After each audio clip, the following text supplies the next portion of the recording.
Good day, ladies and germs. This is Tales from a Nobody, episode 4, and I am a nobody.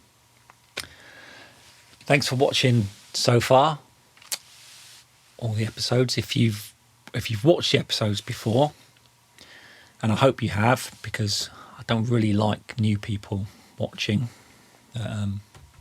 What can you do? You can't stop people watching, can you? But never mind. Many thanks. Any questions, suggestions in the comments, as usual. Anything you want to ask, I'll try and answer it. Jim and Ali both send their love. Both are well. Both are cool. They watch the episodes and luckily approve. So, episode 4, Strummerson. Strumming the guitar to make it sound like Crane's songs sounds a bit weird. It's not a bit weird because nuances are everything in playing. Now, Jim does the majority of the acoustic parts and guitar rhythm parts, not all of them, but the majority. So his idiosyncrasies of playing come through. And there are several traits to Jim's playing that make it Crane's, that make it him. And they're all really cool. So we're just going to go through a few now.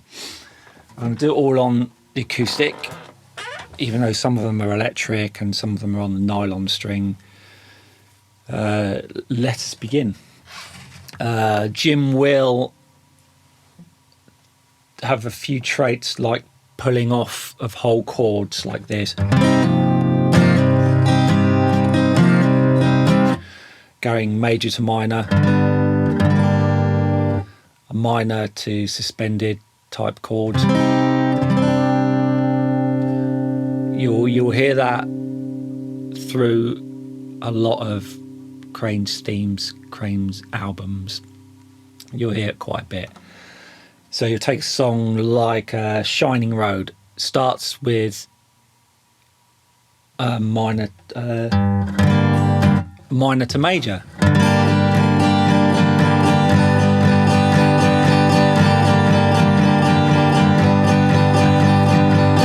Now it's tempting to play when you play the intro because you get the drum rhythm in the background, the percussion rhythm. So it's sort of tempting to go.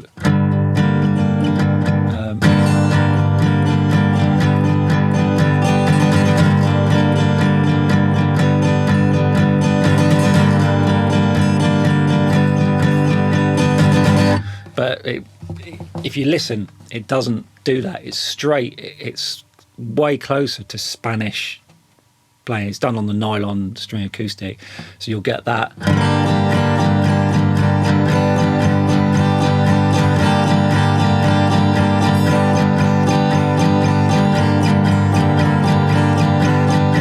And you see, I sort of do it at an angle because it gives me a longer run down the strings. That sounds weird, but if you go from there to there, I sort of go. And also you get, if you play back here on a guitar, or here, you'll get completely different tones out of the guitar. So by doing that, I get this down here and that up there.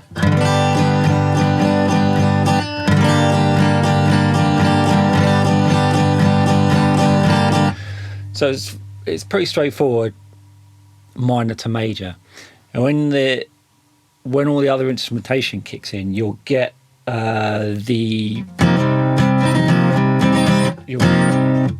it's just a straight minor chord, but you'll get a trait that Jim does a fair bit, which is pulling off and hammering on. So you'll get the part that goes.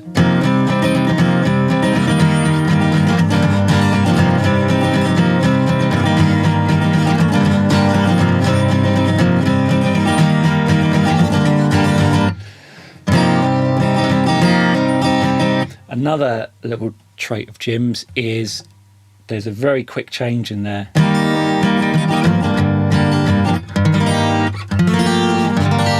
So technically, it's sliding from a C from.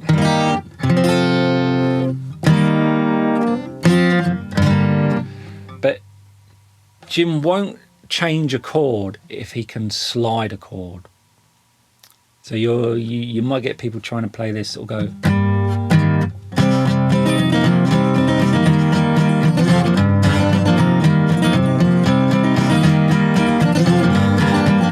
And change to that whole chord, but that's not what happens here. He'll slide it, and it's a very subtle thing, but when you listen to the record, you'll understand why that is what makes it sound like Jim playing.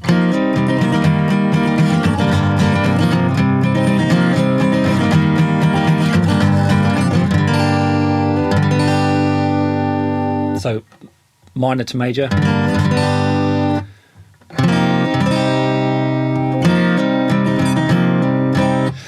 That will lead into things like everywhere. So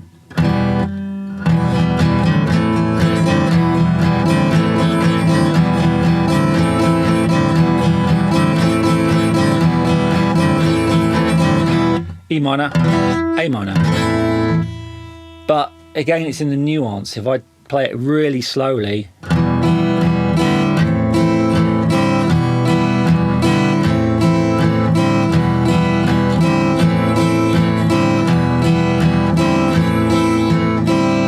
you get those little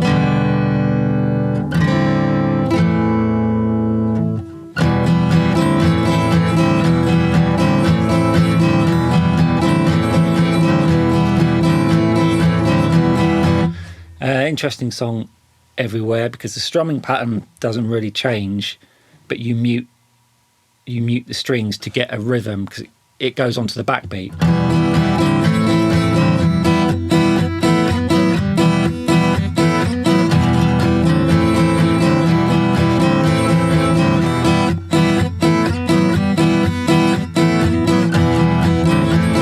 And you notice my right hand all the time is just going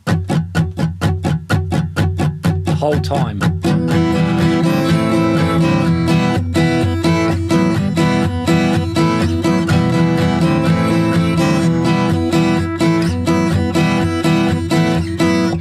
So that's cool. So the whole thing shifts onto the backbeat, but it's all done just by muting what you're doing. But again, we have very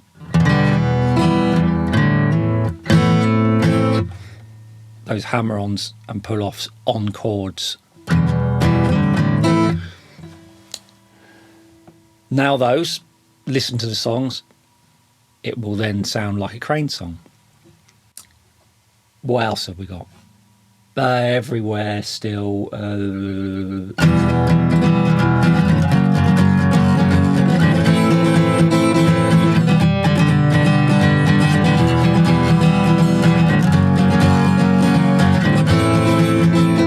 The end part, straight chords, straight playing as you hear on the record. Go for it, attack the strings. Sounds great. Shining Rod Jewel. So we can move on to something like Jewel.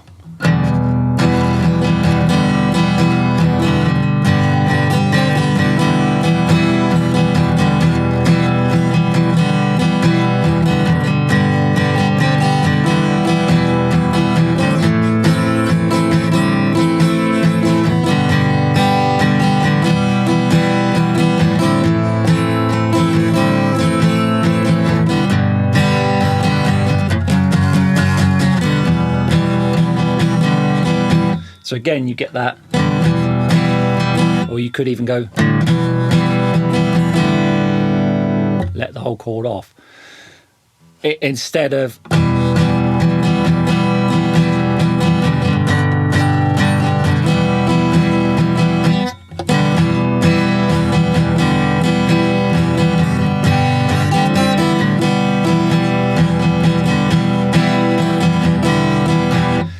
so you get that same sort of motif, completely different song, but the same nuance, giving it that special little edge. In the distorted part of Jewel,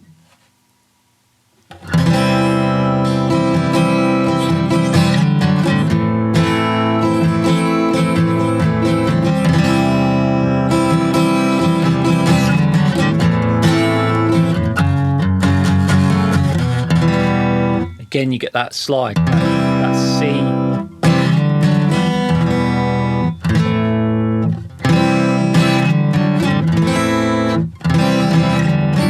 Sliding up to the D, not changing to the D. Doesn't sound right. So once again, don't change a chord when you can slide a chord. That's the motto of the episode. So if we go back a little bit to something Wings of Joy, Thursday, you see the beginnings of that. That's minor, whereas in something like Shining Road, you've got minor to major. Or in some Crane songs, it'll go major to minor. Jim will also go minor to suspended. So on a song like Thursday, it's all based around that A chord.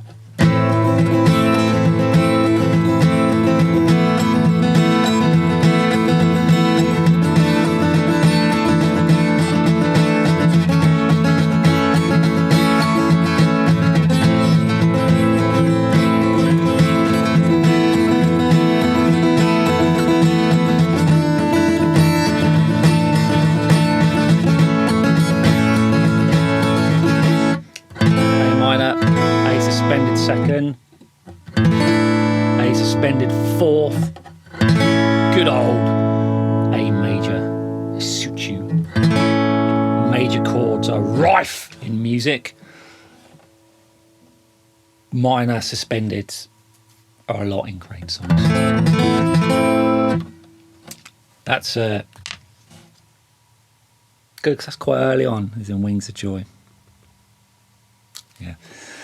So you can move on to, let's go through some more strumming pans. Something like Sunrise off of Future Songs, capo on second fret. Jim will use capos quite a bit because he likes, if I can get the plectrum around the right way, he likes to get those open strings. So with Sunrise we get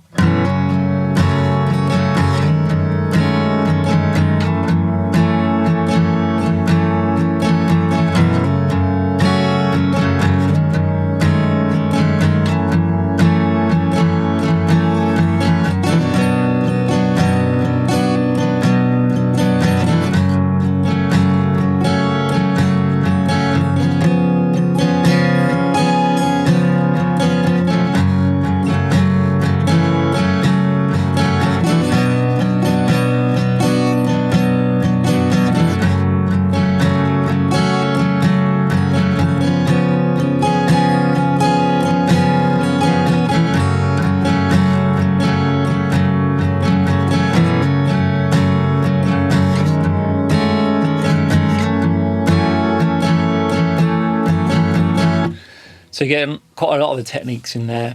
The Jim Shaw patented, not patented, techniques where you get the whole hit and then slide, hit and then slide. And it doesn't matter, those strings are all ringing.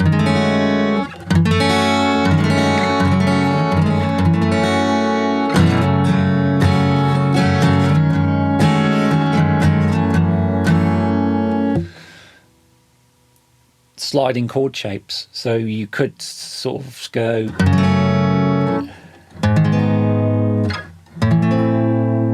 that's not right at all, is it?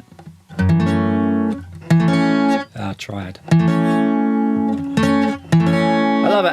decided I'm going to work things out whilst I'm doing the podcast rather than think about it before I do it.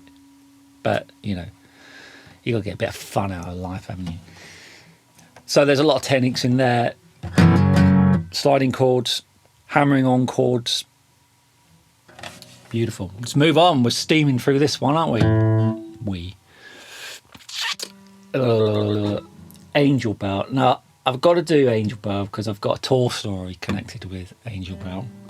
And I hope Mark remembers this. If Mark is still bothered to watching these episodes. Angel Bell.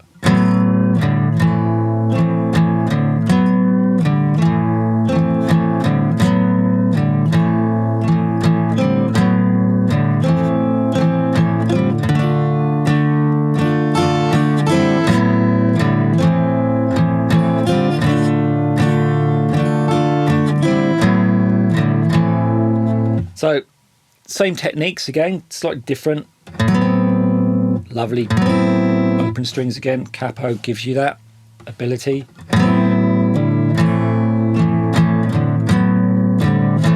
Lots of letting go, hammering on. That'll give you more like what a Crane's song will sound like. That'll give you the nuance to make it sound from you've learnt the song to now you can really play the song and make it sound like Crane's record. There's something quite nice about that, fulfilling, shall we say. Anyway, tour story. We're playing this on the Population 4 tour. Mark played that part until he left, and then I took it over. And Mark started it. It was a sold out show, and that's what.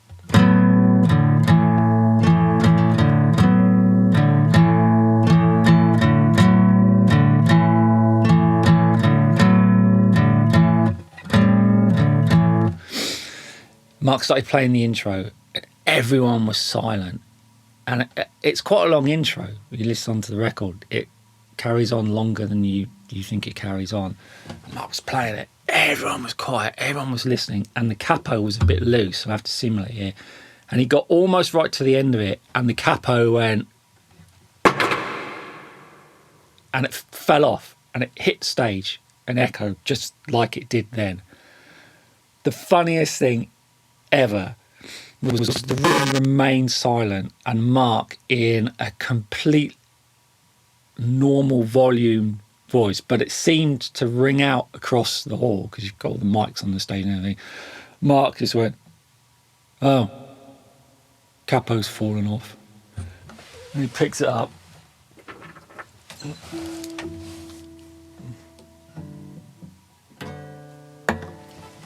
And I went, and he just started again, and it was really, really funny. It was really funny. Just his, "Oh, capo's fallen off."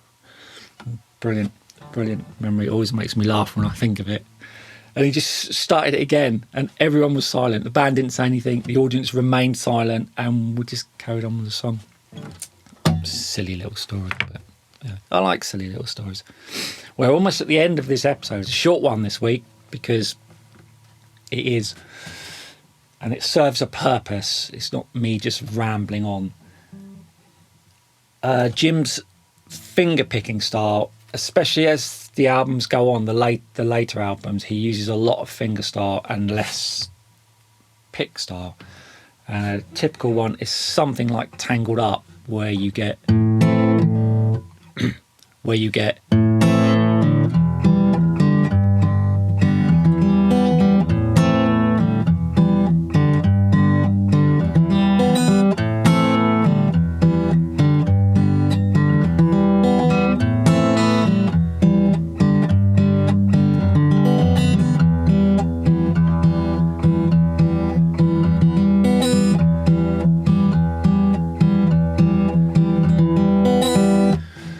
Tangled Up. So Jim will use Jim,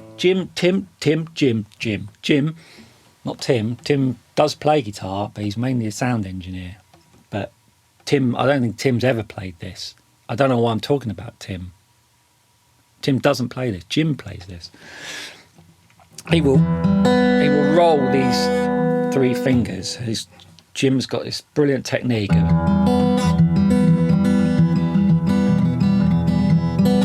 better than mine, but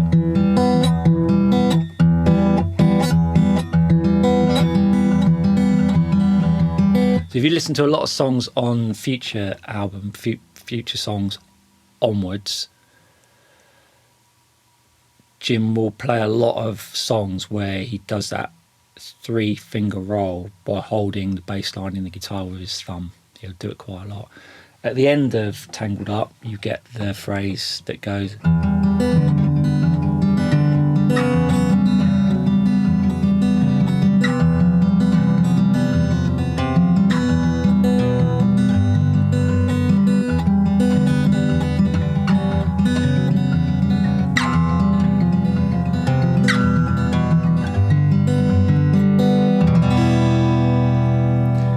when Jim recorded that, he replaced all of the strings on the guitar with all the thin strings. So the whole guitar was thin strings and they were all tuned up. So it's a very toppy, twangy sound. Now, because of that, I don't do, when we play that live, I don't do that bit on the 3-finger roll. I try and stay on the top strings. So I alter it very slightly live so that it goes.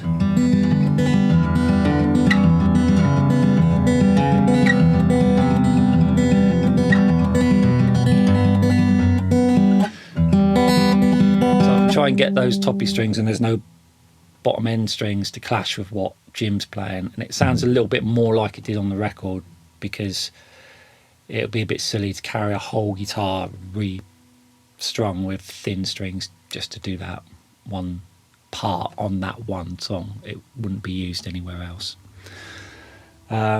So that's it really. Strumming techniques, hammer on chords, hammer off chords, 3-finger rolls in a classical style. Crane strumming techniques on records. This has been Tales of a Nobody, and I am a nobody.